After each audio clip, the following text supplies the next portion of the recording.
It's Nolan.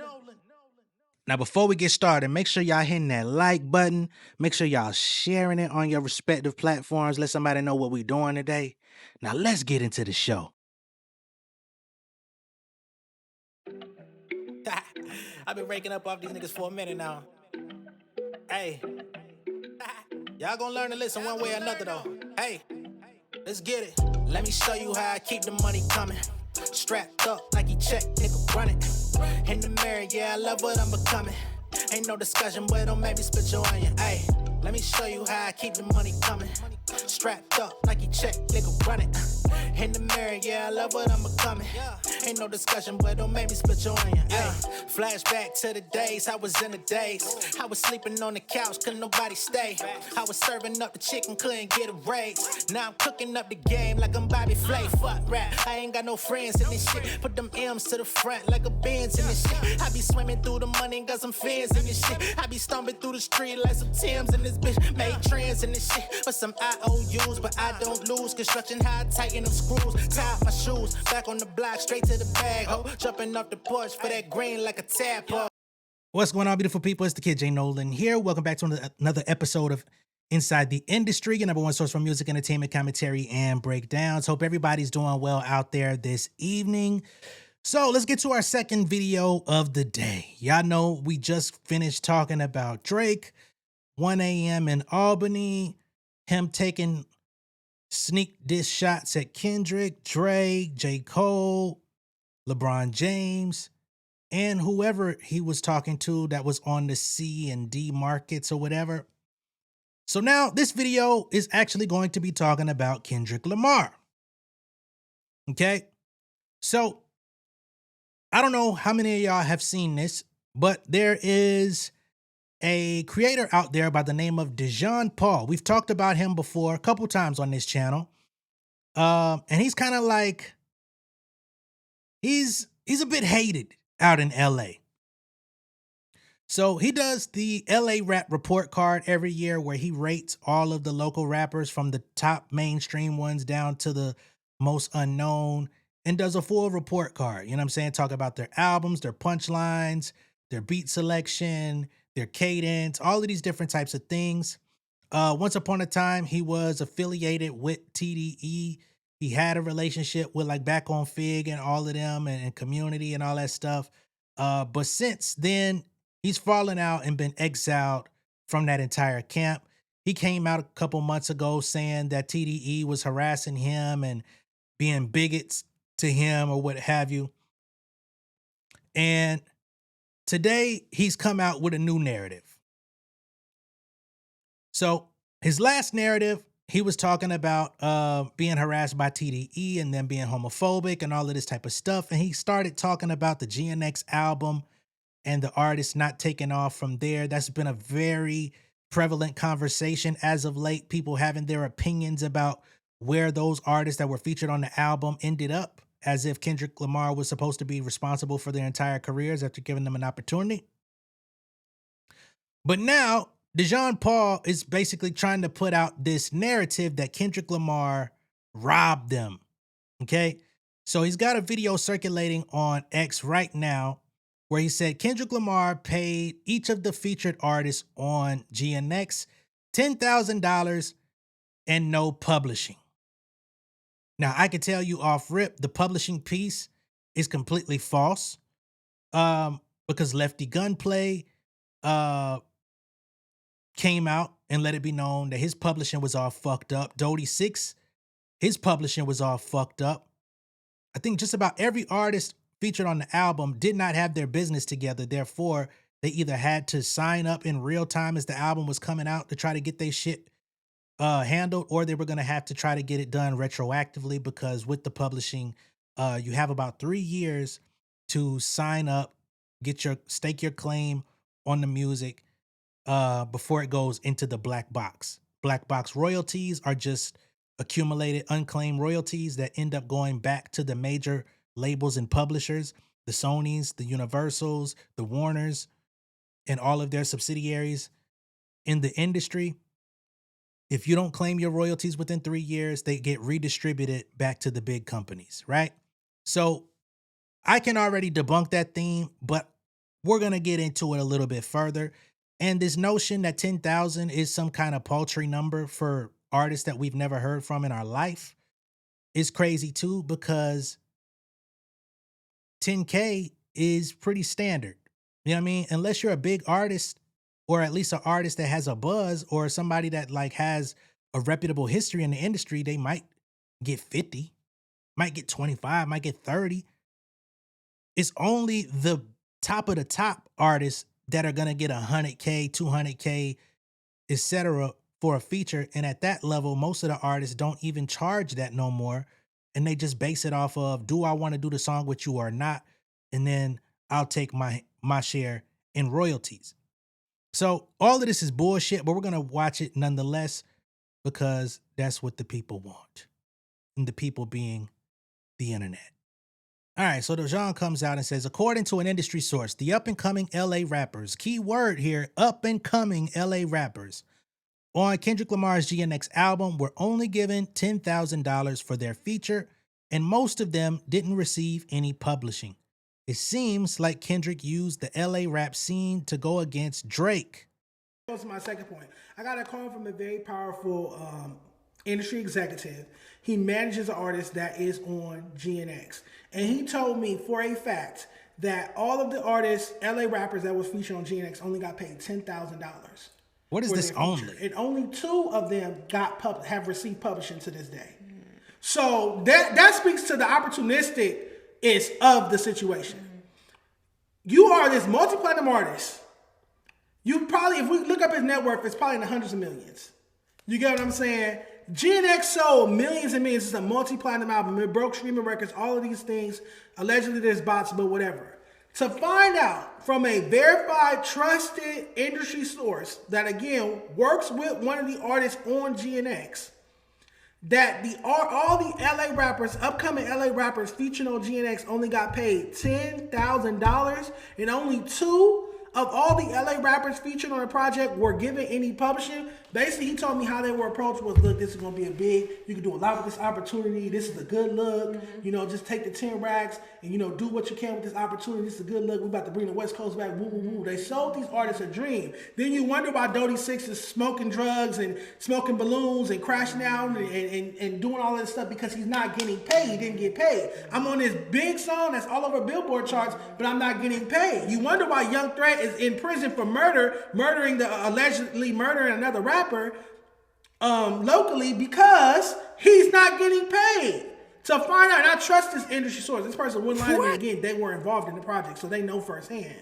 To find out that the LA rappers on GNX was only got paid $10,000 up front, and only 2 of them have received any publishing from the situation is sick. Kendrick is a culture vulture for that. To me, that's you taking advantage of the LA rap scene. I'm beefing with a megastar. My back's against the wall. He's cooking me with this Family Matters record. He's saying I don't plant money trees. Let me go out here and make it seem like I'm planting some money trees. That's bullshit. That's some bullshit. Like, people could argue, oh, Kendrick has done charity and Compton, this and that, but in direct comparison to how many people Drake has given opportunities to and put on in that way of, like, a co-sign, this is crazy, or whatever, he has way more than Kendrick. Way more. Dramatically more. And $10,000, ridiculous. When you live in California, is sad. No. These niggas got $10,000 to put fucking 16 bars down on an album. Ask any, and we're gonna have to have this conversation. Ask any, not just rapper, but any artist in the music industry.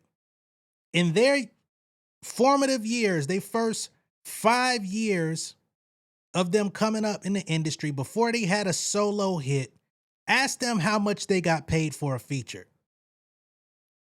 Ask Kendrick Lamar how much he got paid to feature on motherfucking Drake's Take Care album. Ask Kendrick Lamar how much he got paid to feature on LAX.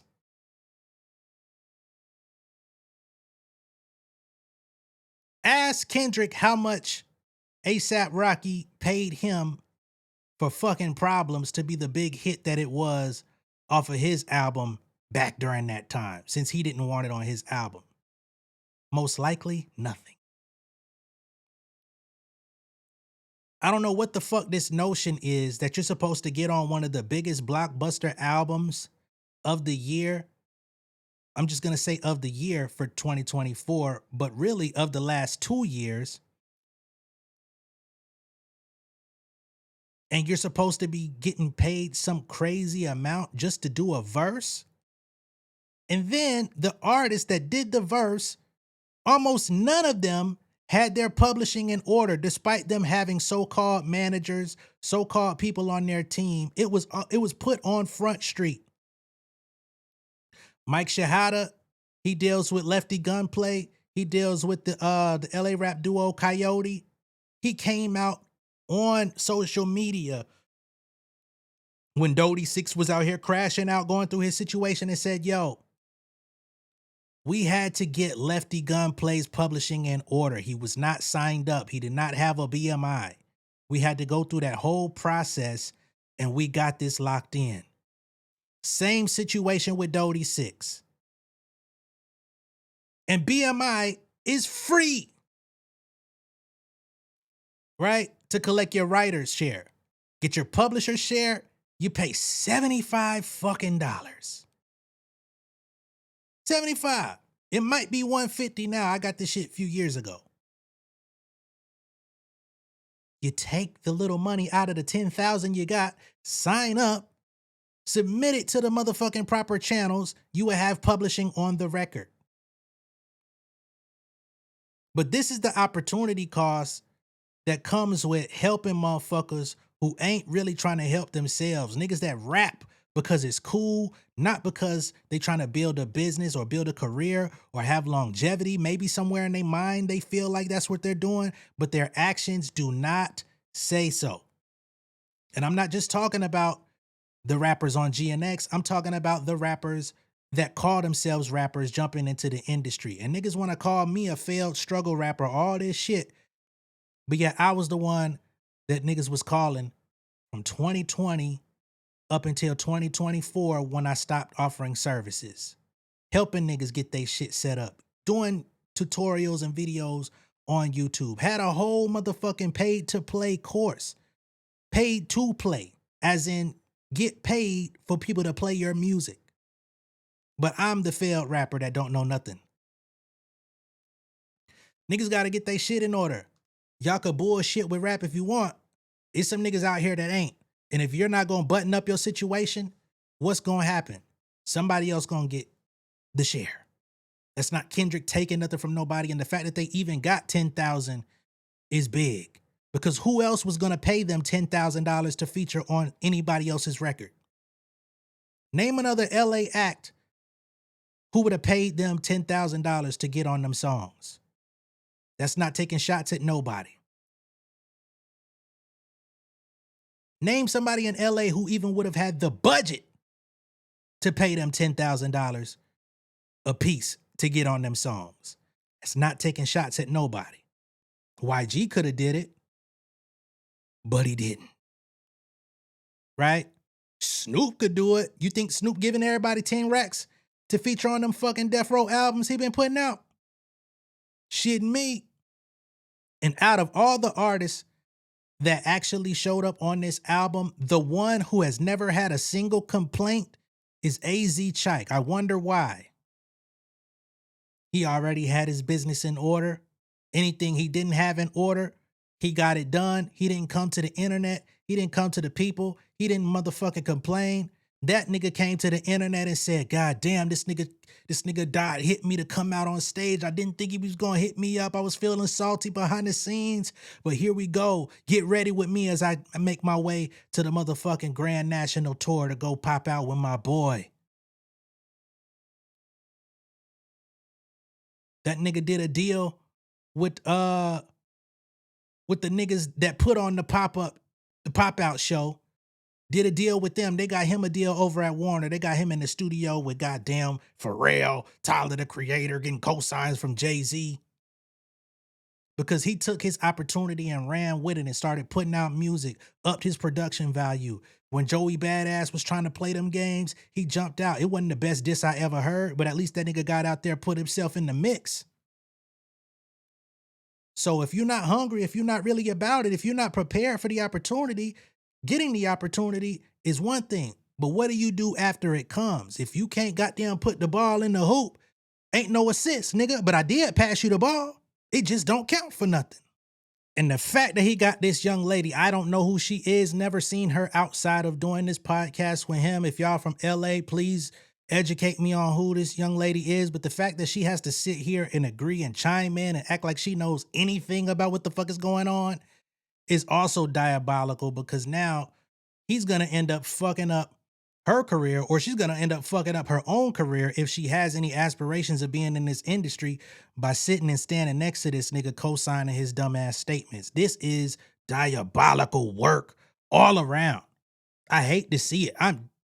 Man, come on. But you know what they say in this industry? You don't get what you deserve, you get what you negotiate. So if you believe that the artists on GNX deserved more, maybe they should have asked for more. Bet they wouldn't have done that, because maybe they wouldn't have got their ass on that album to begin with and got kicked the fuck out the studio, and Kendrick would have put his goddamn Reeboks up their ass, Cortez, and said, get the fuck out of here. And in half, we would have never even heard of. I never knew who Peso was. I never knew who Young Threat was. I never knew who AZ Chike was. I knew who Hitta J3 was, but not for the rapping. I knew he rapped, but I didn't know him from rapping.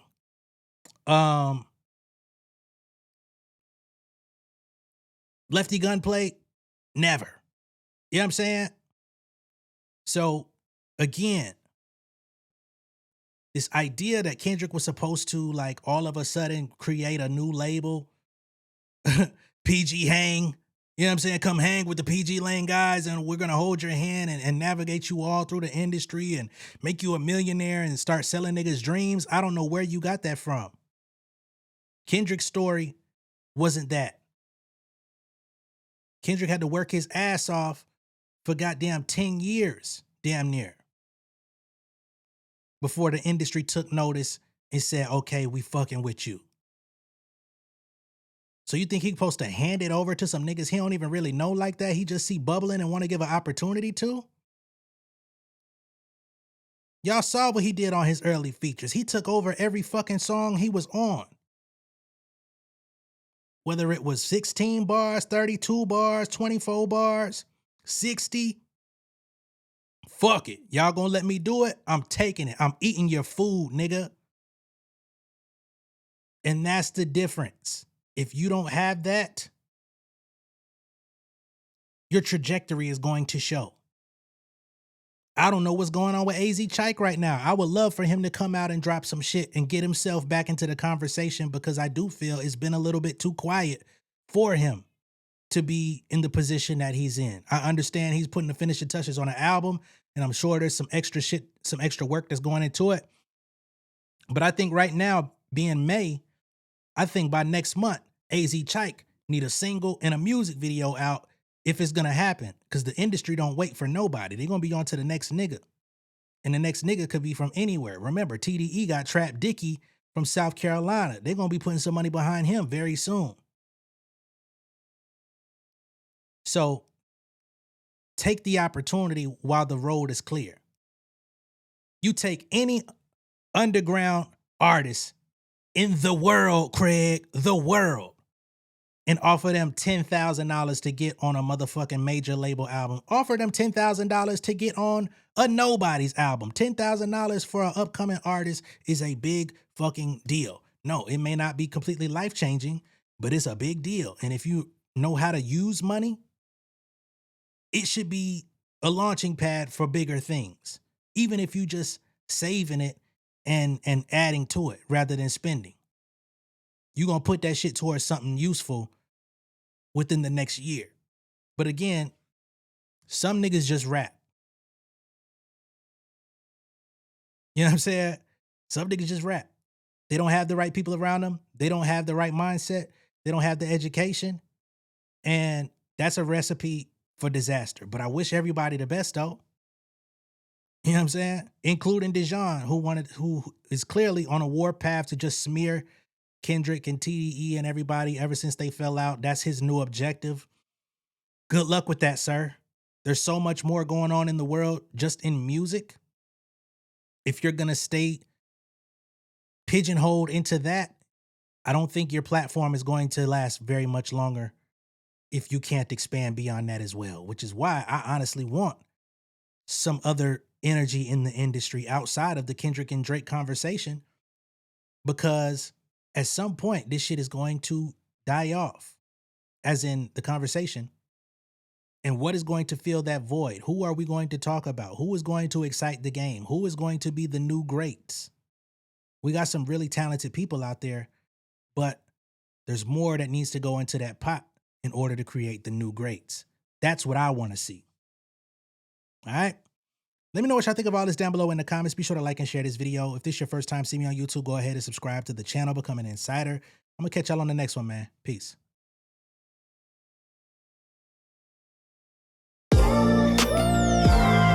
Yeah, family over fame in this bitch, yeah.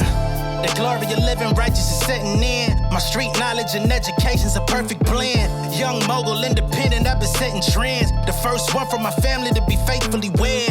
Fuck niggas and the horses that they riding on. I see this shit from all angles like a polygon. I'm never politicking, the drama be piling on. Father and greats unacknowledged like I'm Bobby Bonds. Conversation with my lady about the paper route. 5 sit bank accounts, every day I make it count. They down talking my commentary for hating now. Well, I can take it cause I'm bodying your favorite now, please. I can do this shit in my sleep. I been writing for these niggas, y'all read it and weep. I been fighting these niggas if you speak on the street. I turn your birthday party into New Year's Eve. Don't let me take it there. We ain't playing fair. This the ATL, Southside nigga moving furniture like Wayfair. Life on hold, no insurance for your healthcare. Lifeline gone, so you wanna be a millionaire? Well, let me tell you about this world I built. The women I dodged, the niggas that I ran for filth. The sympathy calls, consulting for the stacks I built.